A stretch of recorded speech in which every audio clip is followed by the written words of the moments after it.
Hi everyone, this is Vidisha and welcome back to my channel. So in this video, we'll be discussing about the three most important months to prepare for your class 12th boards, particularly for humanities students. ठीक है? So now ये जो time है ना, honestly this is the most important और ये बिल्कुल peak time है आपकी प्रेपरेशन का, जो अभी आपका अगस्त चल रहा है, फिर सितंबर एंड देन अक्टूबर. ऐसा मैं क्यों बोल रही हूँ, लेट अस डिस्कस. पहली चीज़ तो ये कि नवंबर दिसंबर में हमारे आ जाते हैं प्री बोर्ड्स. ठीक है, तो हमें प्री बोर्ड्स के लिए प्रिपेयर करना होता है, राइट, रिविजन करना होता है, और उस टाइम पे तैयारी के लिए हमारे पास समय नहीं रहता. इसीलिए what I am saying is that कि दिसंबर के बाद फिर जनवरी आता है, तब आपके प्रैक्टिकल्स शुरू हो जाते हैं. आपको अपनी प्रैक्टिकल फाइल्स भी प्रिपेयर करनी पड़ती हैं, वाइवा होते हैं.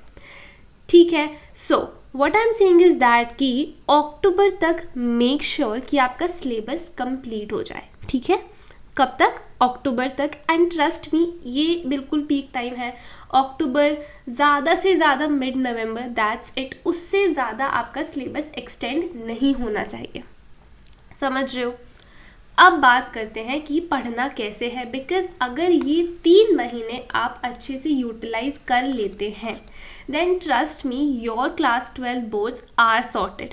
ठीक है, अब इन 3 महीनों में क्या करना है, एंड एक बहुत इंपॉर्टेंट चीज़ कि यही 3 महीने हैं जिसमें आपको कुछ एक्स्ट्रा एफर्ट्स लगाने पड़ेंगे, एंड ये फिर ना आपको बाद में जाके जब आप अपने बोर्ड्स की प्रेपरेशन करेंगे ना, तब बहुत ज़्यादा हेल्प करेंगे.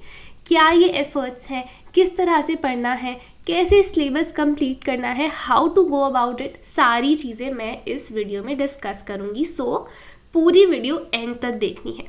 समझ में आया? अब हाउ टू स्टडी. सबसे पहली बात मैं बता दूं कि अगर आप अभी भी अपने रिसोर्सेज के बारे में कंसर्न हैं या कंफ्यूज हैं कि कहाँ से पढ़ना है, और आप एक किताब से फिर दूसरी किताब पे आप इसी तरह से हो रहा है, then stop this and stick to one and only source, that is your NCERT. ठीक है, एनसीईआरटी के अलावा पहली बात तो हमें किसी और बुक की ज़रूरत नहीं होती है. NCERT plus previous year questions, that's it.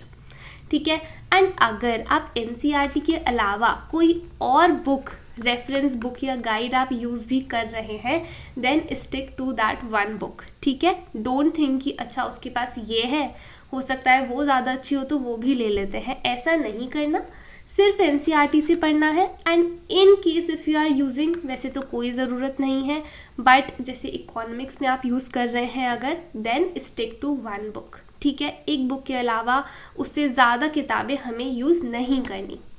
Clear है? अब सेकंड स्टेप हमारा आता है रियलिटी चेक देना है हमें थोड़ा सा खुद को. रियलिटी चेक क्या है? अपने सिलेबस को सेग्रीगेट करो, हर सब्जेक्ट का सिलेबस उठाओ. ठीक है, अब सिलेबस आपने लिख लिया, एनसीईआरटी की वेबसाइट खोल ली, जो जो डिलीटेड चैप्टर्स हैं उनको मार्क कर दो. अगर आपके पास न्यू एनसीईआरटी है तो अच्छी बात है, पुरानी है तो मेक श्योर कि डिलीटेड एरियाज, डिलीटेड टॉपिक्स आप मार्क कर लो, उन्हें कट कर दो ताकि लास्ट टाइम पे कन्फ्यूजन ना हो. ठीक है, अब आपको क्या करना है, अपने सिलेबस को सेग्रीगेट करना है. सेग्रीगेट इन द सेंस, एक तरफ लिख लो ऐसे चैप्टर्स जो बहुत हाई वेटेज के हैं. ठीक है, मतलब सबसे ज़्यादा मार्क्स के आपके एग्ज़ाम में पूछे जाने वाले हैं, एंड जो चैप्टर्स आपको हार्ड या लेंदी लगते हैं. ठीक है, एक तरफ आपने ये चैप्टर्स लिख लिए.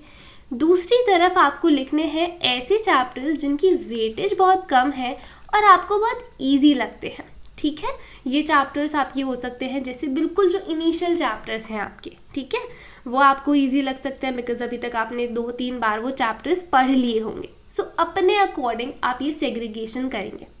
And what you have to do is that कि ये जो हाई वेटेज वाले चैप्टर्स हैं, ये जो हार्ड चैप्टर्स हैं, complete them first. These chapters should be your priority, because अगर ये चैप्टर्स आपके अभी कंप्लीट हो जाते हैं ना, देन बहुत सारी टेंशन, बहुत सारी एंजाइटी यहीं पे ख़त्म हो जाएगी, और लास्ट टाइम पे आप बिल्कुल एंशियस नहीं होंगे, आप टेंस्ड नहीं होंगे, बहुत ही स्ट्रेस फ्री प्रेपरेशन रहेगी आपकी. Are you getting my point? So this is the most important step in your preparation at this point, ताकि आपको पता भी चल जाए कि भाई कितने चैप्टर्स आपको एक्चुअली में आते हैं, कितने नहीं आते. समझ में आया? अब ये जो हाई वेटेज वाले बचे हुए चैप्टर्स हैं इन्हें कंप्लीट कैसे करना है, ठीक है। मैंने अपनी जो पहले मैंने वीडियो बना रखी है क्लास 12th बोर्ड के बारे में, उसमें भी सेम ही चीज़ बताई है, अभी भी वही बताऊंगी।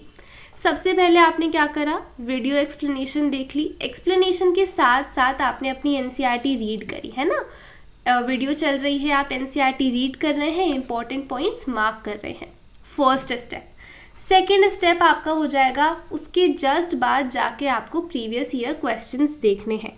प्रीवियस ईयर क्वेश्चंस देखने के बाद then you have to read your NCERT line by line, ठीक है।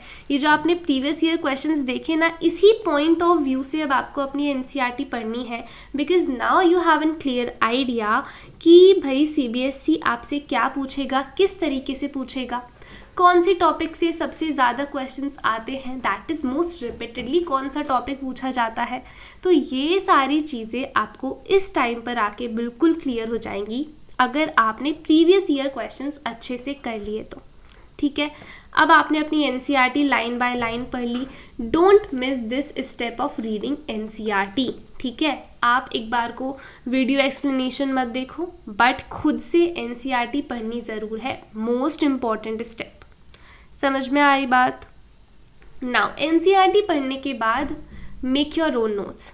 डोंट थिंक कि भाई दूसरे के नोट्स से काम चल जाएगा, कहीं ऑनलाइन कोई नोट्स मिल गए, वो नोट्स रेफरेंस के लिए हो सकते हैं, आप रेफ़र कर सकते हो उनको, but ultimately you have to make your own notes, ठीक है। उनके बिना काम नहीं चलेगा, क्लियर है। नाउ जैसा मैंने स्टार्टिंग में बताया कि ये जो 3 महीने हैं, अगस्त, सितंबर एंड अक्टूबर, यही 3 महीने हैं जिसमें आपको थोड़े से एक्स्ट्रा एफर्ट्स लगाने की ज़रूरत है। एंड बाद में दीज क्लास 12th के जो बोर्ड्स हैं ना, ये बहुत ही इजी तरीके से आप अपनी प्रेपरेशन कर रहे होंगे, ठीक है। अगर ये 3 महीने में ये कुछ एक्स्ट्रा एफर्ट्स आप डाल देते हैं अपनी प्रेपरेशन में, क्या करना होगा। पहली चीज़, डेट्स के लिए इम्पॉर्टेंट डेट्स, भाई ह्यूमैनिटीज़ के बच्चे हैं हम, हमें डेट्स डेफिनेटली ऑन टिप्स याद होनी चाहिए। प्लेसेस बहुत इंपॉर्टेंट है, मैप क्वेश्चंस आते हैं हमारे एग्जाम्स में, राइट। देन आपकी बुक्स में, पर्टिकुलरली पॉल साइंस की बुक में पर्सनालिटीज़, काफ़ी सारे लोगों के नाम दे रखे हैं, उनके कॉन्ट्रीब्यूशंस बता रखे हैं। मेक श्योर कि इनके लिए आप सेपरेट नोट्स मेंटेन कर रहे हैं अभी से ही, क्योंकि जब बिल्कुल लास्ट टाइम होगा ना एग्ज़ाम से एक दिन पहले, यही नोट्स आपके काम आएंगे रिवाइज करने के लिए, राइट। डोंट थिंक कि ये लास्ट में हो जाएगा, मैं बाद में जो भी बॉक्सेस में पर्सनालिटीज़ दे रखी है उनको रिवाइज कर लूँगी, ऐसा नहीं होता है। बिकॉज अगर आप अभी नहीं याद करेंगे देन बाद में आप फिर पैनिक करेंगे और कुछ भी नहीं हो पाएगा, ठीक है। सो मेक श्योर कि you are making separate notes for important dates, important places and all the important personalities with their contributions. Because एक और यहाँ पे रीज़न आता है ये चीज़ करने का, यहाँ से सबसे ज़्यादा आपके MCQs पूछे जाते हैं and we tend to lose like 1 or 2 marks in MCQs only. तो अगर वो परफेक्ट 100 का हमें एम रखना है, देन क्या करना होगा, बिल्कुल भी एक भी एरिया ऐसा नहीं छोड़ना है हमें NCERT का जो हमने कवर ना करा हो, क्लियर है। Second point, try to write the answers of previous year questions. अब पूरा प्रोसीजर हो गया, आप अपने नोट्स बना लिए, अच्छे से चैप्टर समझ में आ गया, ठीक है। अब आप क्या करो ना, प्रीवियस ईयर क्वेश्चंस उठाओ और उनके आंसर्स लिखने की कोशिश करो। दैट इज़ कि अब आप अपनी आंसर राइटिंग प्रैक्टिस भी कर रहे हैं, ठीक है। तो आपको क्या करना है, आंसर्स लिखने की कोशिश करनी है कि भाई जैसे आप बोर्ड्स में लिखेंगे सिमिलरली उसी तरह से आप आंसर्स लिखो। आंसर राइटिंग का तरीका मैंने ऑलरेडी बता रखा है अपनी प्रीवियस वीडियोस में, you can go and check it out, मैं लिंक डिस्क्रिप्शन में दे दूँगी, ठीक है। सो आंसर्स लिखने की प्रैक्टिस करनी है, समझ में आया। और आंसर्स लिख के फिर अपनी टीचर से आप चेक भी करा सकते हो कि अगर कोई कमी है, कोई मिस्टेक है तो वो आपको बताएंगी और ऑन द स्पॉट आप फिर वो इम्प्रूवमेंट वहाँ पे कर सकते हैं, क्लियर है। Third point, very important, map work. Map work एक ऐसी चीज़ है जो हम ज़्यादातर लास्ट मोमेंट के लिए छोड़ देते हैं, बट अभी हमें ऐसा नहीं करना है। आपको जो भी मैप्स आपके आ रहे हैं सारे मैप्स मार्क करके मैप्स खरीद के लाओ, जो भी आपके पॉलिटिकल मैप्स, फिज़िकल मैप्स और पॉलिटिकल मैप्स जो भी यूज़ होते हैं, बोर्ड्स में ज़्यादातर पॉलिटिकली यूज़ होते हैं, ठीक है।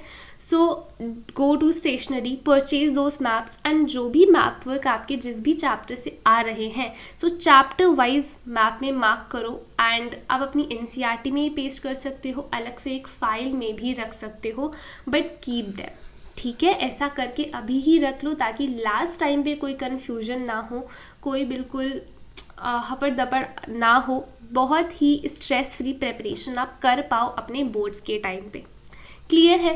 सो डोंट थिंक कि सिर्फ बोलने के लिए चीज़ें हैं, but you have to actually do them. And trust me, अगर आप ये कर सकते हैं या फिर अगर आप ये कर पाए ना, ये 3 महीनों में, आई वुड से 3 मंथ्स ही हैं अब तो बचे हुए मेन जो हैं, देन बहुत अच्छे से प्रेपरेशन हो जाएगी। नाउ लास्ट पॉइंट जो मैं बोलना चाहूँगी is that plan your day. ये चीज़ अभी मैंने वीडियो बनाई थी, कुछ 6 स्टडी हैबिट्स जो कि आपकी प्रेपरेशन को बहुत बूस्ट करने में आपकी हेल्प करेंगी। सो ये उसमें भी मैंने चीज़ डिस्कस करी कि अपना दिन प्लान करो, ठीक है। बिकॉज जब आपके पास एक एम होगा पहले से ही प्री प्लान, तो आपका दिन पूरा अच्छे से जाएगा। बेसिकली आपके माइंड में ये पहले से फीड होगा कि अब मुझे ये करना है, अब मुझे ये करना है, ये दिन में मुझे पर्टिकुलर ये चैप्टर्स ख़त्म करने हैं, ये टॉपिक्स ख़त्म करने हैं, ठीक है। सो मेक श्योर कि सोने से पहले आप अगले दिन का पूरा प्लान बना के रेडी रखें, ठीक है। दूसरी चीज़, बहुत बड़े बड़े टारगेट सेट नहीं करने हैं, बिकॉज अल्टीमेटली जब हम ये टारगेट्स फुलफिल नहीं कर पाते हैं then it leads to demotivation, ठीक है। फिर 1-2 दिन हमारे यहीं पे वेस्ट हो जाते हैं। समझ में आ रही है बात? सो बहुत बड़े बड़े टारगेट सेट नहीं करने। बी ऑनेस्ट विद यू, आपको पता है आपकी क्या कैपेबिलिटी है, आपकी क्या कैपेसिटी है, ऑनेस्टी के साथ अपना टारगेट सेट करेंगे, ठीक है। At least be honest with you. समझ में आया ना?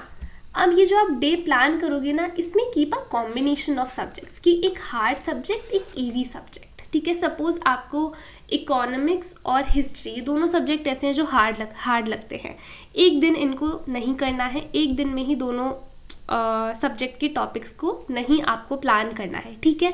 अब ऐसा होता है कि भाई इकोनॉमिक्स एक हार्ड सब्जेक्ट लगता है और मुझे पॉल साइंस इंटरेस्टिंग लगता है, वो इजी लगता है, तो इकोनॉमिक्स और पॉल साइंस कर सकते हो, हिस्ट्री और इंग्लिश कर सकते हो, ठीक है। इस तरह से आप अपना डे प्लान करेंगे।